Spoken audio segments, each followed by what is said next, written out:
One day 4 years ago, my grandma told me about a little mass, like similar to a ball, that she felt in her abdomen. She just felt it. 2 months later, each time I talked to her, she would complain about a stomachache. Every single time she would touch her belly and tell me something was wrong. She went to the doctor, and without giving her a second look or testing, he gave her a diagnosis: menopause. My grandmother, at the age of 69, had menopause according to the doctor. How is that even possible? Even I, 15 years old at the time, with basic high school knowledge and biology of human development, I just knew something was wrong.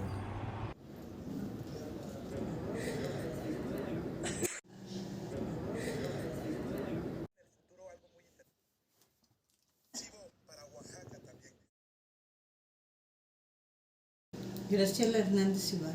Mi nombre, Providencia Pérez Rodríguez. Diana Karen Rápaga Tobar. José Manuel Figueroa Figueroa. Soy Lisbeth Morales Pérez. Rodrigo Chavarría Moreno. Carla Morales Pérez. Sí, estudiante. Ingeniero industrial. Limpieza de hogar. Estoy trabajando en una empresa en atracción de talento. Soy estudiante. Soy estudiante. Al hogar, ama de casa.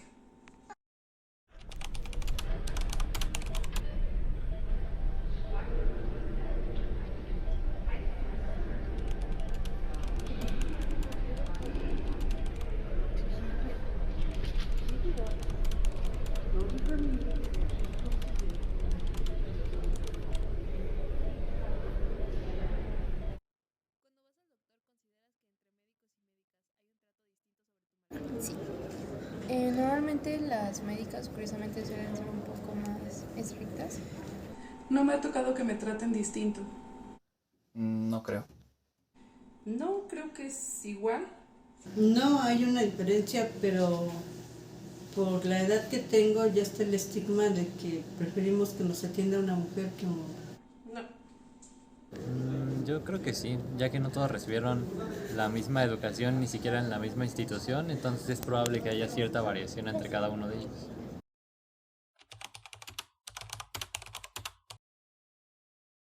There are, indeed, empirical flaws in medical practice, bias in medicine, if you may call it, even in evidence based paradigms. The term bias describes an opinion. It's an opinion that a person has, it can be good or bad, regarding someone or something. Most of the time, this bias is implicit. Or what I'm trying to say is that it's unconscious and it influences how someone interacts with this other person. And what's curious about these ideas is that a biased person might think they treat everyone equally. My grandma is not the type of woman that remains silent, you know? And when she was given her diagnosis of menopause, she obviously called it out. She kept to herself the pain, but insisted about making more analysis until another doctor, many weeks later, of course, gave her an ultrasound permit. She had a 7-7 tumor in her intestine, a 7 times 7 centimeters tumor in her intestine. It's like the size of a baseball ball.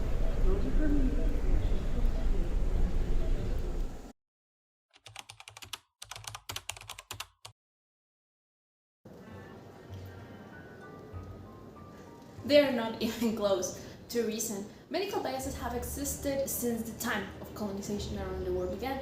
I believe that at the beginning of 17th or 16th century, maybe, there was a nation that millenary medical science, but when civilization were connected by these intrusive and violent events as territory conquest were, they brought with it strong discriminatory ideas that invaded every science field, in this case, the medical field. You won't say nowadays there's no more colonies or almost. But since then, this power relationship between conquerors and conquered still holds its way in our times.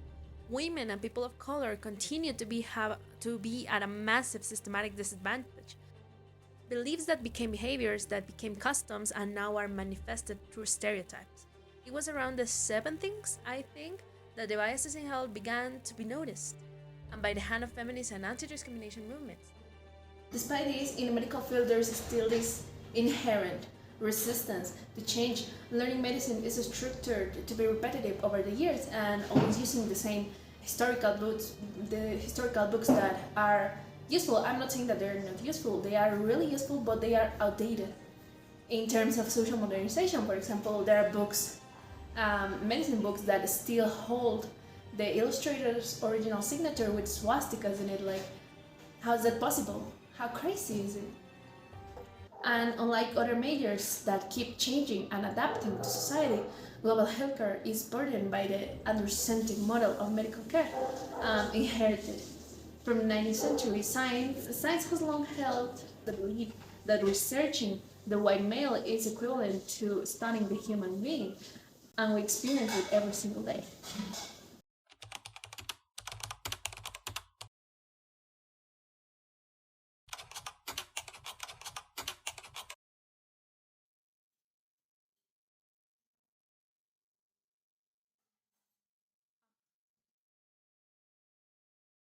Okay, right.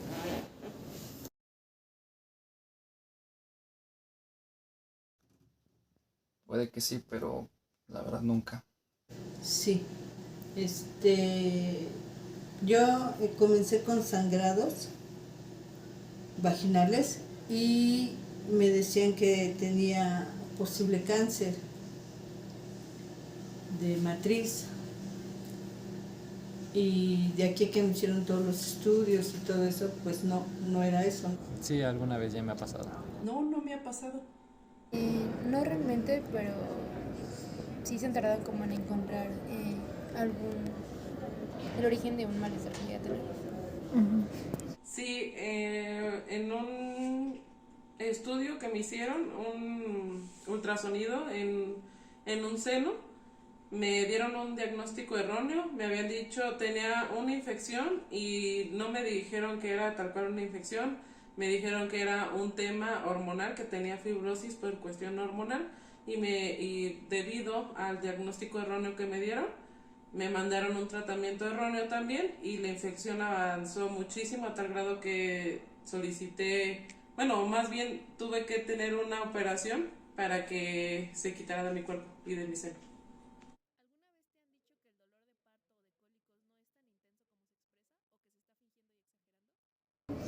Más que nada el de cólicos. Pero sí. Pues sí, me lo han dicho algunas personas. Sí, cuando me dieron el diagnóstico erróneo y me dijeron que el tema, bueno, que la infección que traía en el seno, y que el doctor que me hizo el ultrasonido dijo que era fibrosis por cuestión hormonal, me dijo que era debido a un DIU que yo tenía puesto en ese entonces, y el DIU Mirena yo lo traía colocado y no me bajaba, no tenía mi regla como tal, y me dijo que era debido a eso el malestar que yo tenía en el seno. Sí, me lo han dicho de los cólicos. Hacemos el comentario como mujeres de tengo cólicos, llegan a preguntar, pero ¿a poco sí duele bastante para que se estén quejando? Pues lo llaman como que son achaques, ahorita por mi edad que ya son achaques de la edad, o sea que ya es normal por la edad que tengo.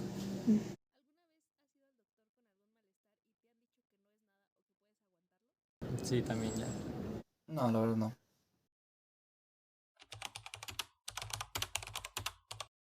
Yeah, you can see they're being so sincere about it, and you can hear how normalized it is. It's so subtle that most of the time we don't even notice. As you can see in your interviews, ideas such as men being seen as this strong and stoic figure that can deal with pain, and also women with chronic pain seen as an emotional, hysterical. There are a lot of ideas like that nowadays. As older people being helpless, as kids being dumb, people with disabilities having a lower quality of life. It's just social constructs that at the end of the day, it's a system of beliefs that endure stereotypes relating to ethnicity, immigration, status, gender, religion, income level.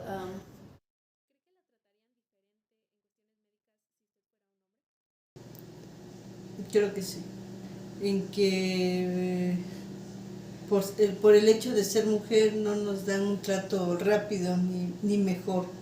No creo que me traten diferente. No, la verdad no. Siento que sí, o sea, siento que si llegara, por ejemplo, con un dolor muy intenso en el vientre o en el abdomen bajo, o sea, no dirían como, ay, pues sí, tiene la regla, sino pues me tratarían.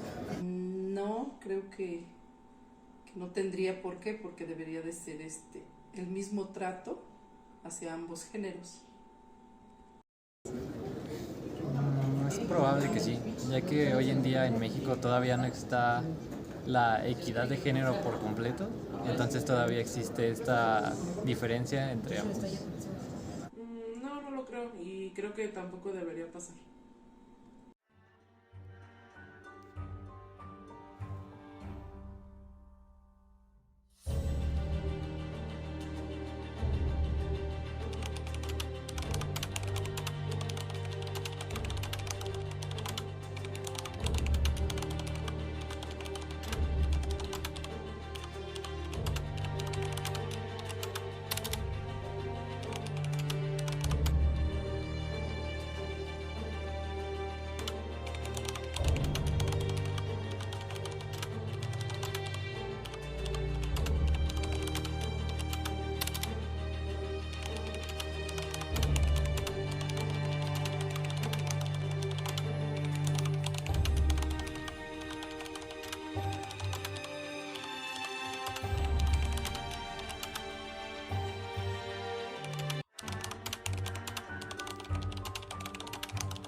It has a big impact in many aspects. For example, when doctors assume the diagnosis in my my grandmother's case, it caused a worsening in her condition. By the time she went to the doctor or to the operating room, the tumor was 15 times 15 centimeters and weighed 1 kilogram. After surgery, she lost 75 centimeters of her large intestine and 25 centimeters of the small one. And of course, she had to do with cures and visits to the hospitals and more students, more money, more time, etc. Patients victims of biases in hospitals receive different degrees of treatment depending on a variety of criteria. But this can result in poor treatment and inaccurate diagnosis, delaying diagnosis, worsening of health, that is the case of my grandma, even death. My grandma was lucky enough and she's alive now, but how many other grandmas have died because of a lazy diagnosis? This is a problem that needs to be taken care of. So medical biases not only affect a social level by creating and hardening barriers, but also result in a public health problem, such as pandemics like COVID-19 or climate change, because they affect in a physical level around the world, in every single hospital.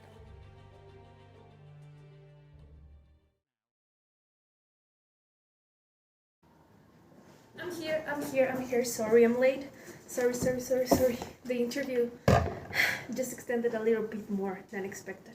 There were sure like a lot of cameras, right? No. Yes, I'm aware, and that's why I wanted to do a good job. Better explain to me again the whole solution, because I want to make like a suitable document. So, you're supposed to sell the idea. You're the only one that's not afraid of talking to others. Do you want me to show you the slides? Oh, not really, but please email it to me, please. Are you going to make an exposition or just send the paper? Maybe both. Okay, where do you want us to start? Like from the beginning? Do you have like a certain doubt? From the beginning, please. First, and maybe obvious, what's the proposal? Right. Basically, the proposal of solution is redirecting medical education in the roots of it. Especially in college, it's changing historical books with some modern ones and written by all sorts of people and not just white males. Fine. Yeah, also informing general population of how to prevent these medical failures, how to detect them, how to prevent them, and giving counseling to the medical field on how not to have these medical biases, and always, of course, taking a second look on every patient's status to avoid all this problem. So, summarizing, it's education, good proposal, good, but I need an specific objective, maybe like a mission, vision of a business. The objective is to raise awareness within medical staff, medical personnel, and also general population on how to avoid these medical biases and how to receive the better treatment within hospitals, starting in here, in college, and in many universities, in here in Mexico City, that is where future medical professionals are being trained right now. It's not a solution for today, but for the future. Okay, so a local scale, I like it, that's good. It's centered, it's realistic, it's nice. Now, give me the how. How is it gonna happen? Real answers. We were thinking about conferences, panel discussions, medical consulting, big talks, flyers, social media, everything that can make people realize the reality of the problem. That's a lot. You're literally planning most aspects of broadcast media. Yeah, the best option is direct treatment with the human sector that we're trying to influence. The focus of the solution is to attend classrooms and give lectures where the context is correctly explained and how to avoid biases, on how to avoid biases with both doctors and populations, and in general, who knows how to identify them and talk about.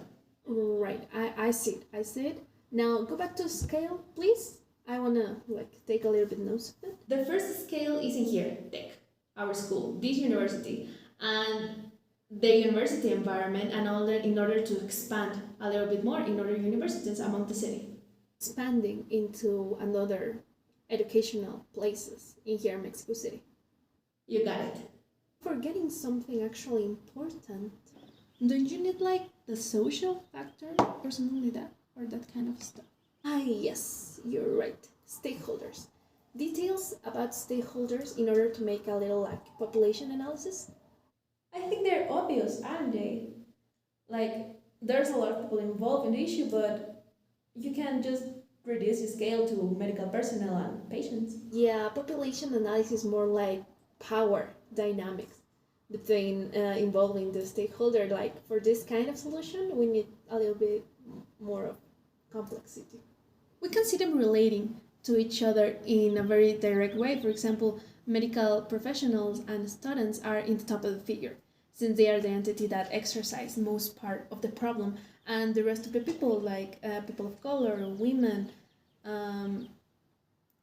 general population, as the ones that receive the treatment and receive the problems, are patients. Yeah, and maybe on a very big scale, you can talk about the government, since the government has the power and the possibility to take a bigger step in this issue, maybe treat it as a public health problem. Yeah, and who is gonna give the conferences? I feel like this is a little bit dreamy, maybe. Have you thought of many technical aspects? We talked about that yesterday, right?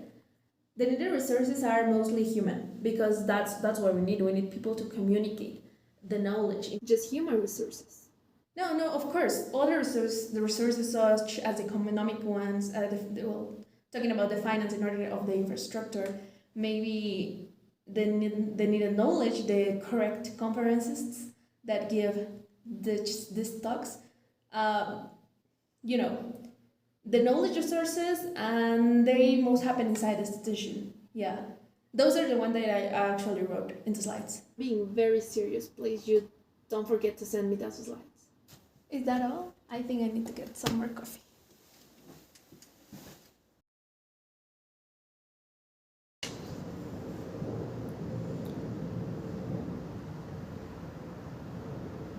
Well, they're important because people tend to think about problems or solutions to problems in a very centric way, like just the problem and that's it. And I think that just gives half of the solution, because at the end of the day, the problem, the solution of whatever it is, it's always it's lived and suffered and experienced in a certain environment with a certain circumstances that affects in a major level of it, and it's always going to be like that. You don't have to go that far to discover it. For example, in here in Mexico City, rain translates to traffic and maybe accidents, and in my mom's home, it's that's out of state, rain translates to floods. Something as general as rain can be taken in many different ways depending on the circumstances, depending on the cultural aspects that a certain environment has.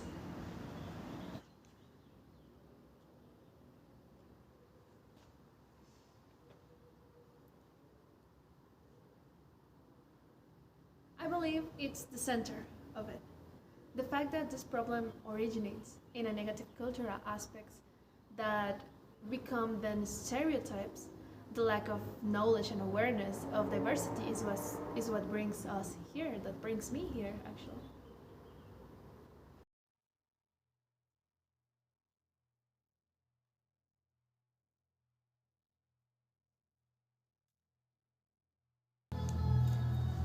In the field of my career, medical biases are something that are really present every single day. I study biomedics engineering.